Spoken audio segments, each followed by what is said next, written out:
for this coronation. So I said yes, not least of all, it solves my dress problem. Role.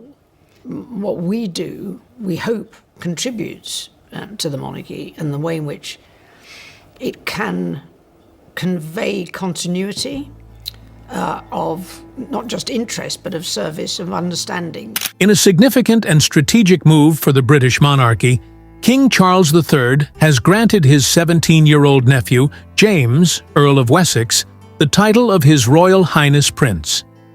This decision elevates the youngest grandson of the late Queen Elizabeth II from a background figure to a frontline role. More than a simple honor, it is a deliberate effort to inject youthful support into a royal family that has been strained by time, scandal, and public pressure. James, the son of Prince Edward and Sophie, Duchess of Edinburgh, has until now represented the monarchy's more private and guarded side, having been raised with a conscious effort to shield him from the intense spotlight of his birthright. He has lived a notably private adolescence, largely shielded from public attention and free to imagine a life beyond his royal status. However, Buckingham Palace has now confirmed that King Charles has used his sovereign authority, based on the 1917 letters patent, to grant James the princely title. This transition from a sheltered life to a designated royal role underscores a significant personal adaptation. This quiet yet profound shift, set against the constant scrutiny the monarchy endures, marks a pivotal moment. The king's decision is not merely symbolic, but a strategic reinforcement of the royal family's ranks. It is a calculated infusion of youth into a lineage stretched thin by time scandal and shifting public tides. James, the only son of Prince Edward, Duke of Edinburgh, and Sophie, Duchess of Edinburgh, has long embodied the monarchy's hidden grace, born into a world of palaces and protocols, yet raised with deliberate distance from their glare. He has navigated adolescence like a ghost in gilded halls, attending school without fanfare and dreaming of futures unbound by birthright. Yet now, as whispers from Buckingham Palace confirm Charles has invoked royal prerogative to grant him the princely rank, a decision rooted in letters patent from 1917. So, this entire situation really stands as a powerful testament to King Charles's leadership and his vision for the monarchy. It's a careful balancing act. On one hand, he is deeply honoring the inclusive, warm-hearted spirit of his mother, Queen Elizabeth II, who believed the royal family should feel connected to the people. On the other hand, he's looking squarely at the practical, modern demands ahead. The monarchy can't be a burden carried by just one or two people. It needs a strong, diverse team. In conversations with those who work closely within the palace, we get a clearer picture. The king's siblings, Princess Anne and Prince Edward, have explained this move not as a break from tradition, but as an essential evolution, a necessary update for a modern institution. They describe it as a practical way to distribute the heavy weight of royal duties, the countless ceremonies, and the public representation across broader, younger shoulders. Their words are delivered with a straightforward, no-nonsense candor that cuts right through the usual royal pomp and ceremony. This isn't just about rules, it's about revealing a family that is united in its purpose, working together to secure the future. As we delve deeper into this story, the human threads begin to emerge. Imagine the scene. Late-night discussions in the soft-lit comfort of a private family drawing room. Plush armchairs, the faint smell of old books and polished wood. A dying fire in the fireplace. In these rooms, they aren't just the royal family. They are a family. They are parents, children, uncles, and aunts, weighing heavy decisions. They talk about personal dreams and how those dreams must sometimes be balanced against the collective needs of the institution and the nation. It's in these quiet moments that the real sacrifices and commitments are made. And at the center of this new chapter is James, now officially His Royal Highness Prince James of Wessex. He stands as a living symbol of that delicate balance between private life and public duty. His acceptance of this new role, confirmed through quiet official channels, didn't come as a shocking, loud announcement. Instead, it arrived like a steady, purposeful drumbeat, echoing the same kind of quiet resilience that has sustained the Windsor family through centuries of change and challenge. But this naturally leads us to ask, why elevate him to this princely status now? And what does this decision suggest about the future guardians of the throne, like Prince George? This move doesn't exist in a vacuum. The story unfolds as part of a grander, more strategic design for the monarchy. A design where injecting youthful energy and presence helps to bolster and strengthen the very pillars of the institution itself. And few figures in the royal family have mastered the art of elegant obscurity quite like James, the Earl of Wessex, until this new chapter, this princely dawn, broke. For nearly 2 decades, he has been the monarchy's gentle enigma. While his cousins were often in the spotlight, he was a boy whose laughter was more likely to echo across the sunny, private fields of his family's Surrey estates, rather than echoing through the formal reports on the evening news. He grew up in a protective bubble of normalcy, a cherished privacy that has now gently been set aside as he steps into his new, defined role within the family's future. Born on a crisp, cold December morning in 2007, the world outside Frimley Park Hospital was quiet and still, with frost clinging to the windows. Inside, James arrived, a new bundle of promise for his parents, Edward and Sophie. He was their second child, entering a royal lineage already rich with direct heirs to the throne, like his cousin Prince William.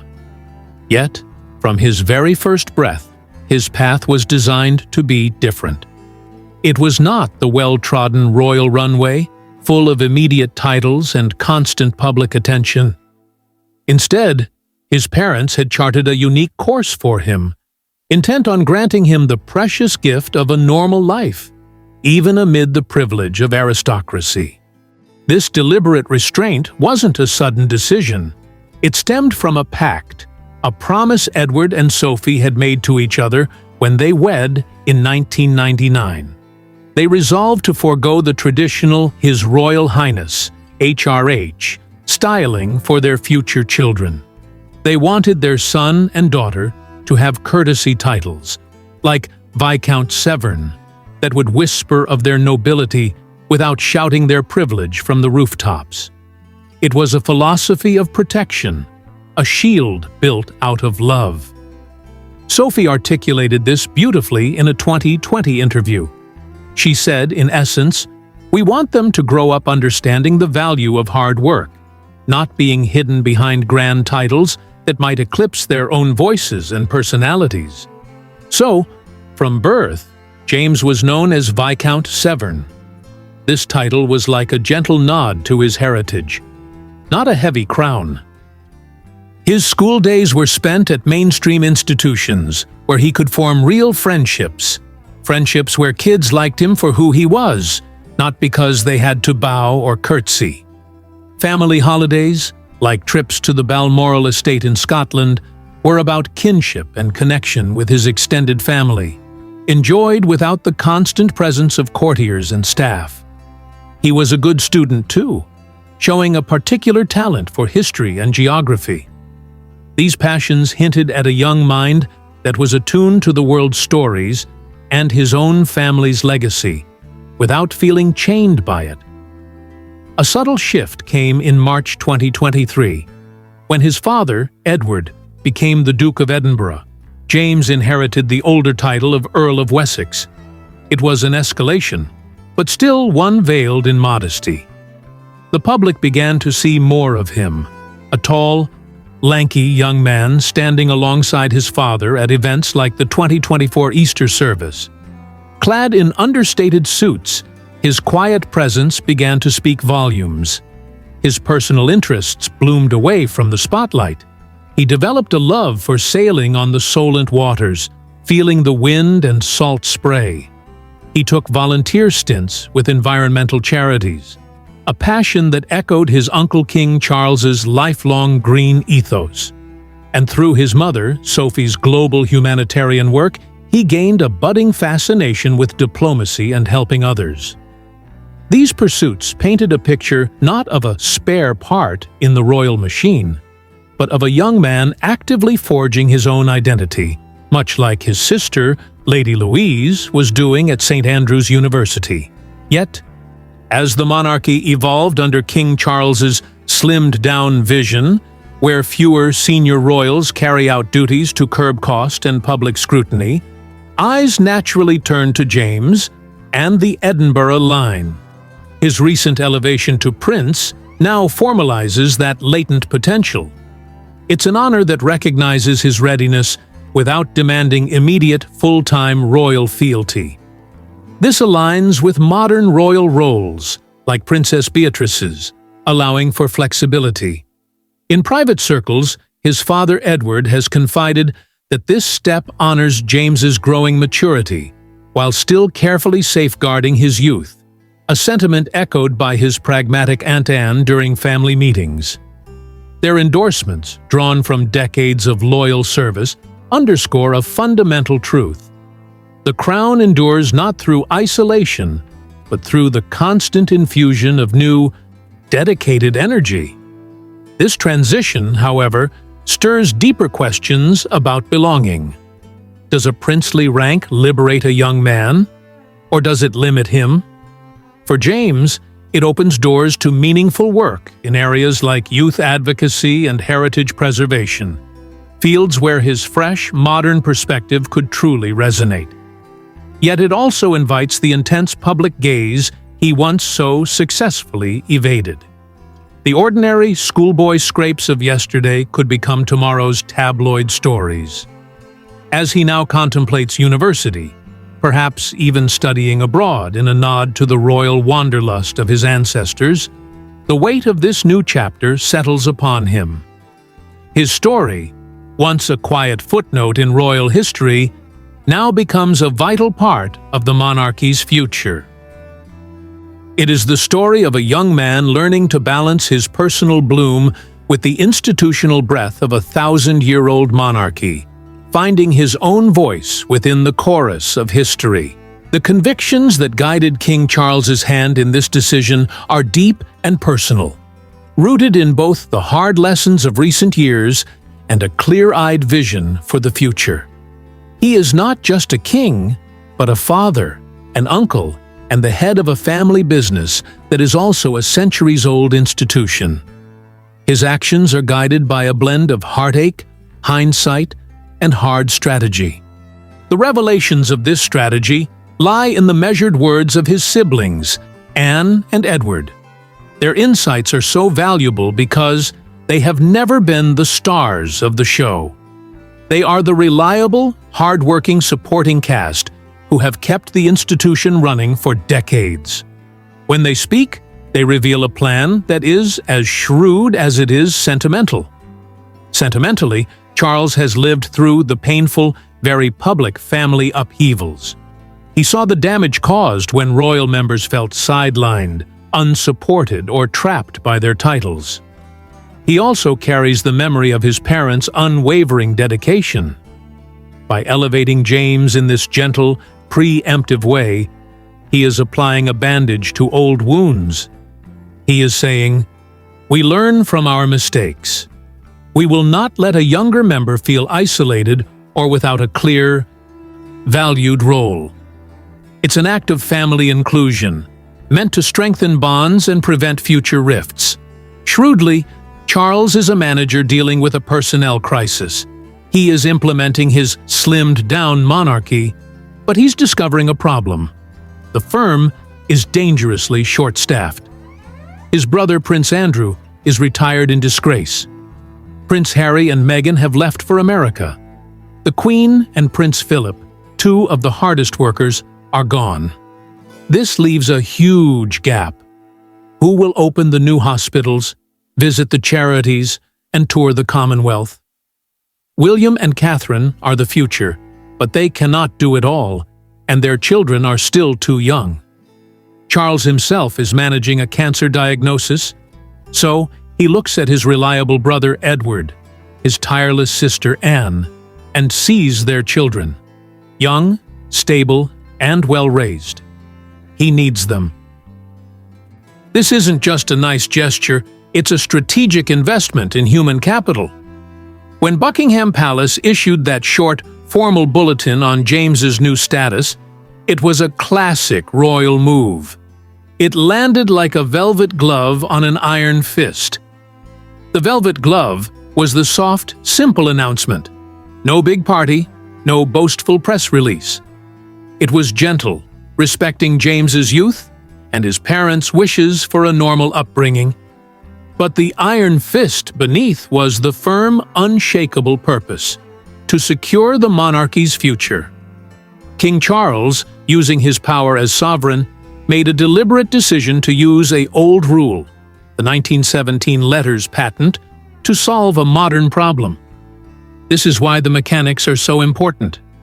James, as a grandchild of the monarch, always had a latent claim to be a prince. But his parents chose to defer it, to give him a normal childhood. Now, at 16, tradition allowed for it to be reclaimed. But Charles didn't wait. He proactively granted it. Why? To avoid any appearance of drama or entitlement. It was a gift from the king, given with love and strategic need, not a right that was demanded. An internal memo called it the evolving needs of service. This is corporate language for, we have a lot of work and need more help. This mirrors what the Queen did for William's children in 2012, ensuring they all had prince and princess titles. It's a proven formula. Blend the cold rules of statute with the warm touch of family sentiment. The true power of this move is shown in the voices of Anne and Edward. At the 2025 Commonwealth Summit, Anne, the monarchy's unflinching anchor, didn't talk about glory or prestige. She talked about workload. The Crown's strength lies in its adaptability, she said. Granting James this honor equips him to contribute without compromising the core line. It's about shared shoulders for a shared load. Think about that. Shared shoulders for a shared load. This from a woman who has carried more of that load than almost anyone. She sees James not as a threat, but as a new recruit. Another set of shoulders to help carry the weight of public duty so the whole institution doesn't collapse. Edward, in his follow-up interview, connected it to their father, Prince Philip's, belief in preparing the next waves. He said this step allows James to serve William's vision with fresh energy, unburdened by rivalry. This is crucial. They are consciously building a team around Prince William, the future king. They are ensuring that when William ascends the throne, he won't be alone. He will have a cousin like James, someone his own age, who is loyal, prepared, and ready to support him, not compete with him. In the labyrinth of royal decision-making, this is a blueprint for endurance. It's not about flashy power, but quiet, daily reinforcement. James might soon take over the Duke of Edinburgh's award, revitalizing his grandfather's legacy. He might join Catherine in her mental health initiatives, amplifying her work with his youthful perspective. This is how it buttresses William and Catherine's era. It gives them a reliable, scandal-free, and humble lieutenant. It flings open doors for the younger generation by showing them that duty doesn't have to be a prison. It can be a purpose, undertaken with family support and on stable, clearly defined terms. It is a decree of quiet power, whispered in the language of continuity, ensuring the ancient wheels of the monarchy keep turning with a new, younger hand, now helping to push. The guidance of Princess Anne and Prince Edward is so crucial because they aren't just offering opinions. They are describing a survival manual they helped write. Their convictions reveal a strategy built on strategic empathy, a clear-eyed, compassionate plan to prevent the monarchy from breaking under its own weight. Anne's rationale comes from being the monarchy's most dependable workhorse. As Charles's sister and confidant, she has had a front-row seat to the immense pressure he faces. But more than that, she has felt the strain personally. From her own hospitalization in 2024 to the glaring voids left by Harry's departure and Andrew's removal, she has seen how a depleted roster threatens the entire operation. When she says James's title ensures we draw from depth, not just the front row, she's using a sports analogy. Imagine a football team where only the star players never get a substitute. They would become exhausted, make mistakes, and eventually get injured. The front row is William, Catherine, and Charles, the faces of the monarchy. The depth is the bench of reliable, trained players you can call upon.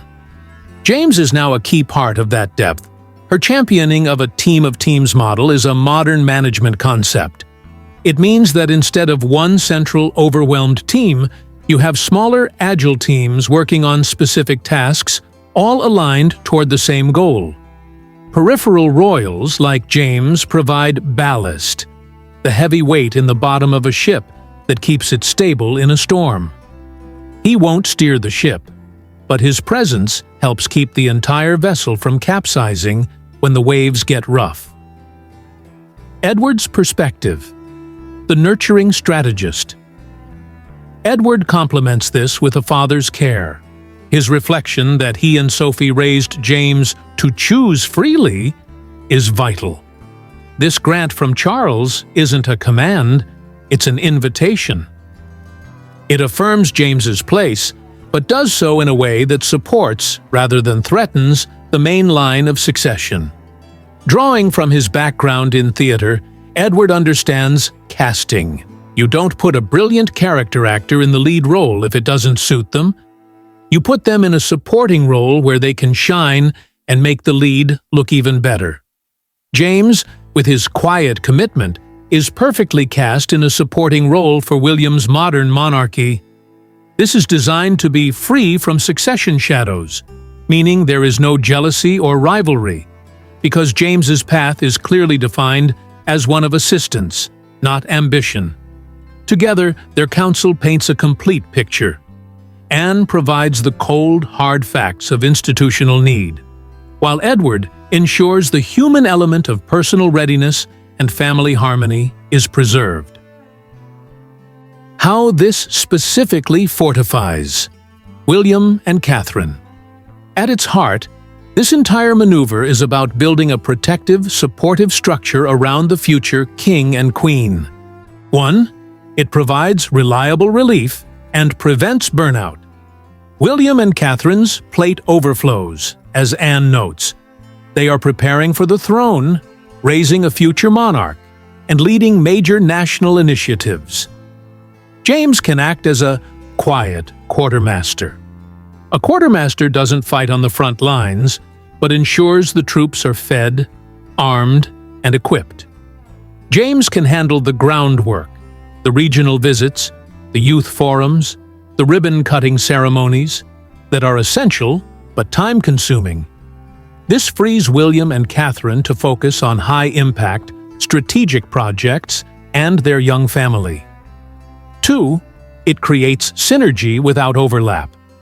James isn't coming in to start his own competing brand. Early indicators show him shadowing William at environmental summits, amplifying his cousin's work.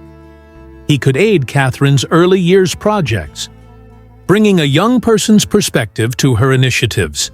This creates a powerful echo chamber for their priorities, making their impact larger without creating confusion or duplication. 3. It ensures sustained visibility. During crisis, the monarchy must always be seen, With Anne's recovery from illness and Sophie's own packed schedule, the number of working royals was dangerously low. Palace projections that James can absorb 50 to 100 annual events is a huge deal. It means that when a family member is ill, or when William and Catherine need to focus privately, as they did during Catherine's preventative chemotherapy, the public-facing work of the monarchy, the hospital openings, the charity visits, doesn't grind to a halt. It echoes the past, where minor royals like Prince Edward, Duke of Kent, bolstered the reign of Queen Elizabeth II. 4. It endorses a modern model of family fortitude. William has privately welcomed this as family fortitude. This is the key. It's not about power, but about pulling together as a family unit.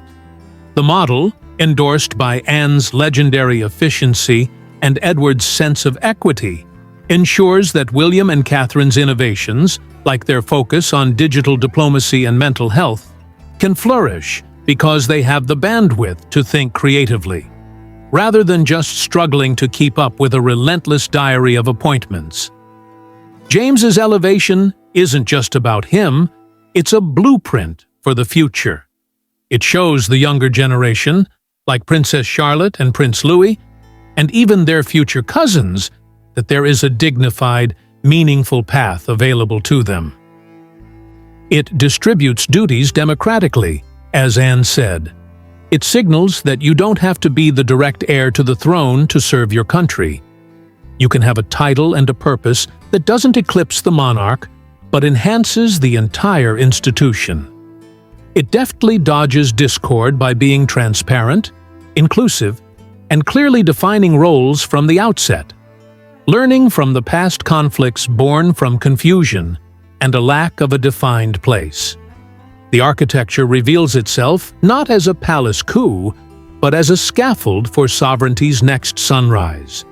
It's a supportive structure carefully built around William and Catherine, ensuring that when they take the throne, they are not standing alone on a shaky platform, but are supported by a strong, resilient, and united family team. Anne in Arrest Sit Down with ITV's Chris Ship observed titles like this affirm structure. James serves below the Wales vault, adding depth without division. Edward, reflecting in The Spectator, added, "It's engineered for concord, letting him aid without ambition, preserving the line's clarity for George and beyond. This precision averts historical heartaches, like Edward VIII's abdication ripple, James XVI, and receding further with births, wields influence as adjunct, not aspirant. Duties cap at supportive tiers, avoiding the spare syndromes that plague Harry Palace protocols. Updated post-announcement delineate no solo state visits, collaborative calendars synced with William's office. It mirrors Gloucester's model, dutiful yet distant. Edward notes, father's counsel was always balance. This honors it, quelling any whispers of competition for Catherine. It means unthreatened expansion, her projects amplified by James's youth appeal without dilution. The hierarchy holds George as future king, Charlotte and Louis as keystones, James as keel. Anne's wisdom tempers, no conflicts when roles ring true. Challenges, of course, still linger, from public debate over the cost of pageantry to global scrutiny on issues of equity. Yet, this move signals a powerful adaptability, a crown that is learning to bend with the currents of the modern world without breaking. For the family, it mends the margins, weaving James tightly into the fabric of the monarchy without pulling any threads out of place. In this careful balance, the monarchy murmurs of modernity. It is tradition, wisely tempered by tomorrow's touch. James's step, small in scale, looms large in its implications. It is a testament to family ties that ultimately transcend the throne itself. As the palace lights flicker on, illuminating fresh horizons, one enduring truth remains. There is strength in unity, endurance in a shared sense of purpose, and enlightenment in adapting to change. The Windsors, ever watchful, walk onward. Their youngest prince is no longer an enigma, but a beacon in the gathering glow of a new era. Edward concurs with his sister's assessment, but he adds a crucial layer focused on personal choice. In talking to Hello magazine, he framed this new model not as a command, but as an invitation, not imposition. This is a fundamental shift. It's about creating a structure where younger royals like his daughter Lady Louise and her peers can engage with their duties on their own terms. they can find causes they are genuinely passionate about and contribute in ways that feel authentic to them. This doesn't weaken the monarchy. It bolsters William's framework by creating a more enthusiastic and relatable support system. So what does this look like in practice for James? His duties are being carefully curated to match his personality and the needs of the modern world. They might include patronages in scouting and sustainability. This directly echoes the lifelong work of his grandfather, Prince Philip.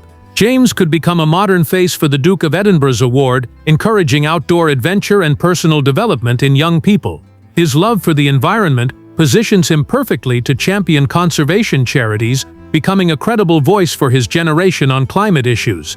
Virtual outreach to schools. Imagine Prince James not just visiting a school in person, but hosting a digital Q&A for students across the country about history or environmental science. This blends tradition with technology, meeting young people where they already are and making the royal family more accessible.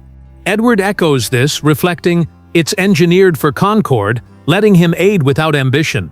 The entire plan is built to preserve the clarity for George and beyond. This precision is meant to avert the kind of historical heartaches that have plagued the monarchy, like the ripples from King Edward VIII's abdication, which fundamentally altered the course of his brother's life. James, firmly 16th in line and falling with each new birth of William's children, is positioned as an adjunct, not an aspirant. His duties will be capped at supportive tiers. Updated palace protocols ensure no solo state visits. His calendar will be synced with William's office, promoting collaboration, not competition. This mirrors the model of the Gloucester's royals, who are dutiful but distant from the throne, providing steady, quiet service. Father's counsel was always balance, Edward notes. This honors that. For Catherine, this means she can enjoy an unthreatened expansion. Her projects are amplified by James's youth and appeal, but never diluted or overshadowed. The hierarchy remains crystal clear. George is the future king, Charlotte and Louis are the supporting keystones, and James is the keel, the hidden structural backbone that keeps the ship stable. As Anne wisely tempers, no conflicts when roles ring true. This sidestep safeguards the family's serenity, allowing the dynasty to move forward in unison. So, what verdant green paths await this newly fortified family? The deliberate design has successfully dissolved the potential for discord. As James, now Prince of Wessex, gazes toward his 18th birthday, his elevation marks a new chapter in the Windsor story, one of quiet courage and collective cunning. King Charles's vision, voiced through the unvarnished truths of Anne and Edward, positions him as a linchpin in a leaner, more lively monarchy. He fortifies the dawn of William and Catherine's era without ever dimming their star. For him, and for the generation that follows, duties now beckon as bridges to the people, not burdens on their shoulders. It is an invitation to infuse the old guard with innovation, all while the spine of the succession remains straight and strong. Speculation now naturally swells. Will he study at a university like Edinburgh, perhaps shadowing his mother Sophie's diplomatic work, or William's conservation quests? Anne envisions a prince who plants roots in relevance, while Edward dreams of leaving a legacy of choice. This model isn't just for James, it cascades outwards, creating new possibilities for the wider family.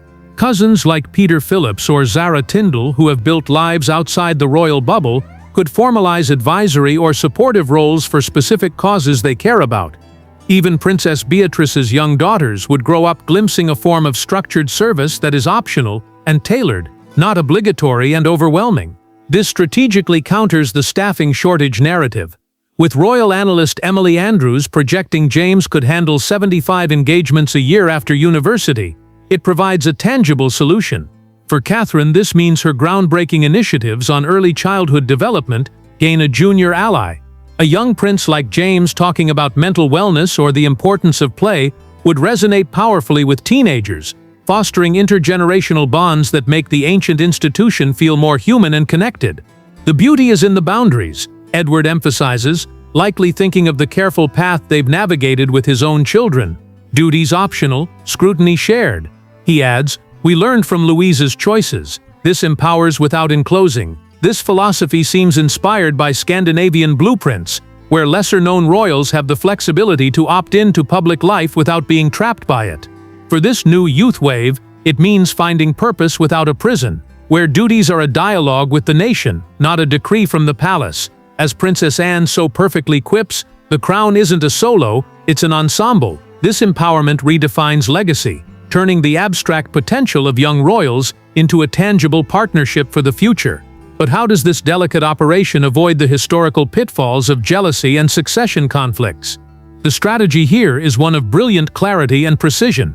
In the intricate and often tense ballet of British succession, James's new status is a masterstroke of measured might. King Charles's grant is designed to reinforce, not challenge, the unassailable primacy of William's direct line. Anne and Edward are the chief messengers of this calming truth. Anne, in her typical no-nonsense style, states, "Titles like this affirm structure. James serves below the whale's vault, adding depth without division." She uses the word vault intentionally. It's a secure, unbreachable chamber. James is outside, adding strength to the structure, not trying to get inside. This sidestep safeguards serenity, a dynasty dancing in unison as futures fork. What verdant paths await this fortified family? The design endures discord dissolved in deliberate design as James, now Prince of Wessex, gazes toward 18. His elevation etches a new chapter in the Windsor's endless saga, one of quiet courage and collective cunning. King Charles's vision, voiced through Anne and Edward's unvarnished truths, positions him as linchpin in a leaner, livelier realm, fortifying William and Catherine's dawn without dimming their star. Duties beckon as bridges, not burdens, inviting youth to infuse the old guard with innovation, all while succession's spine stays straight and strong. Speculation swells university in Edinburgh, perhaps shadowing Sophie's diplomacy or William's conservation quests. Anne envisions a prince who plants roots in relevance, while Edward dreams of a legacy of choice. Challenges linger, from public polls on pageantry to global gazes on equity. Yet this move signals adaptability, a crown curving with currents for the family. It mends margins, weaving James into the warp without warp. In this balance, the monarchy murmurs modernity, tradition tempered by tomorrow's touch. James's step, small in scale, looms large in law, a testament to ties that transcend thrones as palace lights flicker on fresh horizons. One truth endures in unity, endurance in elevation, enlightenment. The Windsors, ever watchful, walk onward their youngest prince, a beacon in the gathering glow. 1. What stirs your thoughts on this royal recalibration? Share below and let the conversation crown the narrative.